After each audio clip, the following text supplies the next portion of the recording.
अब तक में आपने पढ़ा कि मिस्टर फ्रैम्पटन नटल अपने नर्व की बीमारी के इलाज के लिए एक रूरल एरिया में आते हैं, जिसका एड्रेस उसकी बहन ने उसे दिया था और उसकी बहन का उस घर से कुछ जान पहचान भी था। वहाँ पहुंचकर वो एक 15 साल की लड़की से मिलता है जो मिसेस सैपलेटन के साथ हुई ट्रेजेडी के बारे में बताती है। और अब आगे मेरा पर बनना सीखा पर कमाना नहीं सीखा, लेकिन जो पैसे कमाया वो बचाना नहीं सीखा, क्योंकि सब पैसे घुसाता हूँ मैं वीडियो में, भाड़े का पैसा भरना पड़ता मेरे स्टूडियो में। हाँ, ना लेता स्पॉन्सर ना लेता किससे पैसा, असली इंडिपेंडेंट बनना है बन मेरे जैसा। तो अपनी ट्रेजेडी की कहानी सुनाने के बाद वो लड़की थोड़ी सी कांपने लगी और मिस्टर फ्रैम्पटन भी थोड़ा सा डर गया।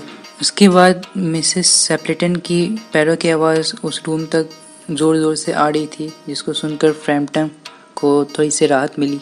मिसेस सैपलेटन ढेर सारी अपॉलॉजीज़ के साथ आई, क्योंकि वो नटल के सामने थोड़ी देर से आई। वो उसने कहा कि उम्मीद करती हूँ कि वेरा ने आपका दिल बहलाया होगा, यानी कि उसकी नीस का नाम वेरा था। और फिर फ्रैम्पटन ने जवाब दिया कि हाँ, वो उसकी बातें बहुत ज़्यादा इंटरेस्टिंग थी। फिर मिसेस सैपलेटन पूछती है कि मैं उम्मीद करती हूँ कि आपको इस खुले विंडो से कोई परेशानी नहीं होगी, क्योंकि मेरे हस्बैंड और भाई शूटिंग पे गए हुए हैं और वो अक्सर इसी ओपन विंडो से आते हैं।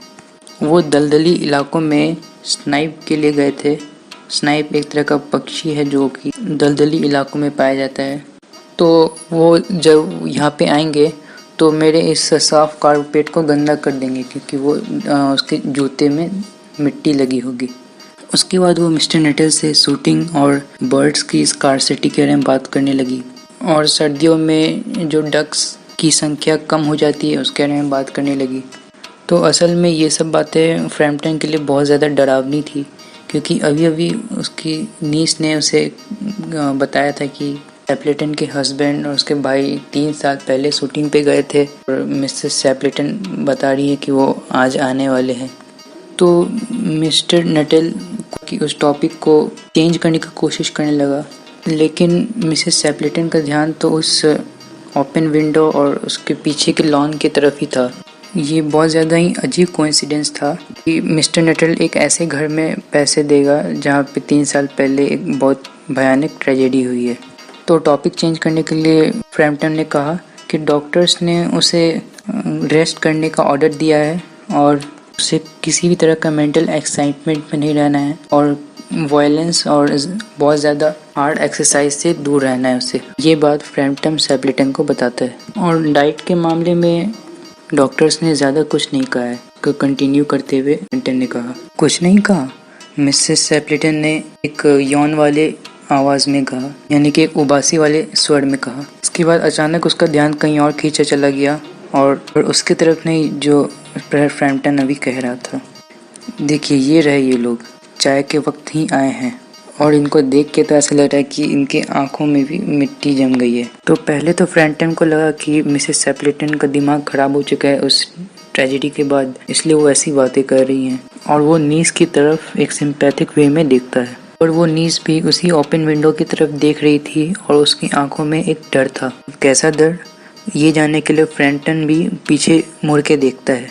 वो देखता है कि 3 शख्स उसकी तरफ आ रहे हैं, उस लॉन के थ्रू उस ओपन विंडो की तरफ आ रहे हैं। उन लोगों ने अपने आर्म्स पे गन कैरी किया हुआ है, और उनमें से एक ने अपने कंधे पर वाइट कोट टांगा हुआ है।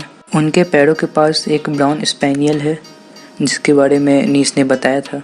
बिना आवाज़ के घर आ रहे हैं, और उनमें से एक जो सबसे यंग शख्स था वो गाना गाते हुए आ रहा है, आई से बार्टी वाई डू यू बाउंड। हाँ, ये सारे झोलम झाल से दूर हूँ मैं, इसलिए तो मशहूर हूँ मैं। खाना सही समय पे नहीं खा पाता, मजबूर हूँ मैं। और स्पेशल लाइन्स फॉर सब फेक रैपर्स, बेटा सुन तुम सिर्फ 4 बार के, हम 8 बार नहीं 9 बार नहीं बार बार के, सुधारूंगा मैं इन सबको मार मार के।